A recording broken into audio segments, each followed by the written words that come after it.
আসসালামু আলাইকুম রহমতুল্লাহ। আশা করি সবাই ভালো আছেন। আজকে আমরা আলোচনা করব গাভীর শুষ্ককাল বা ড্রাই পিরিয়ড নিয়ে। গাভীর ড্রাই পিরিয়ড বা শুষ্ককাল হচ্ছে গাভীর দুধ বন্ধ করা থেকে শুরু করে বাচ্চা দেওয়ার পূর্ববর্তী মুহূর্ত পর্যন্ত যে দুধবিহীন অবস্থায় থাকে এই সময়কালকে অথবা এই শুষ্ককালকে ড্রাই পিরিয়ড বলে। ড্রাই পিরিয়ড সাধারণত গরুর ক্ষেত্রে খুবই গুরুত্বপূর্ণ একটা বিষয়। ড্রাই পিরিয়ডের রিকমেন্ডেড বা সাজেস্টেড দিন হলো 50 থেকে 60 দিন।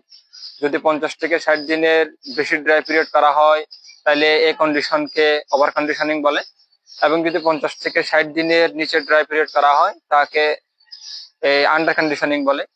এই গাভীর ক্ষেত্রে সাধারণত স্ট্যান্ডার্ড লেভেলটা সবচেয়ে বেশি প্রযোজ্য, 50 থেকে 60 দিন ড্রাই পিরিয়ড। যদি কোনো কারণে এর চেয়ে বেশি অথবা কম হয়ে যায় তাহলে নানাবিধ জটিলতা দেখা দেয়। আমি যদি বলতে চাই ড্রাই পিরিয়ডের গুরুত্ব সম্পর্কে, তাহলে আসলে অনেক গুরুত্ব রয়েছে। বিশেষ করে দেখা যায় বাংলাদেশের যে সচরাচর গরুগুলা রয়েছে, বিশেষ করে উন্নত জাতের যে গরুগুলা রয়েছে, এই গরুগুলা বছরের প্রায় সময় দুধ দেয়, কিন্তু সাইন্টিফিক্যালি রিকমেন্ডেড দিন হলো এই 280 থেকে 300 দিন পর্যন্ত আমরা দুধ দহন করব, পরবর্তীতে ড্রাই পিরিয়ড করে ফেলবো। তো দেখা যায় 280 থেকে 300 দিন পর তার যে আডার অথবা উলান আছে, উলানের যে সেলগুলো আছে অথবা টিস্যুগুলো আছে, এই টিস্যুগুলো অনেকটা ড্যামেজ হয়ে যায় অথবা দুর্বল হয়ে যায়। তো এই দুর্বল টিস্যুগুলোর কারণে পরবর্তী বিয়ানের সময় দেখা যায় মিল্ক প্রোডাকশন অনেকটা কমে যায়। তো আমরা যদি সঠিক টাইমে ড্রাই পিরিয়ড করতে পারি তাহলে এই সেলগুলো অনেকটা বিশ্রাম অবস্থায় থাকে এবং পরবর্তীতে নতুন ভাবে টিস্যুগুলা কোষগুলা উৎপন্ন হতে পারে অথবা ক্রিয়েট হতে পারে, এবং পরবর্তীতে মিল্ক প্রোডাকশন অনেকটা বেশি হয়।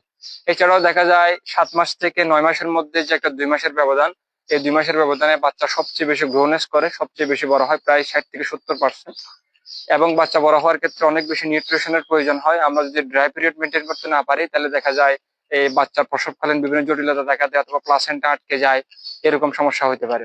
তো আমরা একটা খামার ব্যবস্থাপনাকে সঠিক এবং লাভবান করার জন্য অথবা গরুর নিউট্রিশনাল কোনো যাতে ডেফিসিয়েন্সি না হয়, এটা সঠিকভাবে গ্রো করার জন্য আমাদের অবশ্যই ড্রাই পিরিয়ড স্ট্যান্ডার্ড লেভেলেরটা মেনটেন করতে হবে এবং খামার ব্যবস্থাপনাকে আরো বেশি লাভজনক করতে হবে।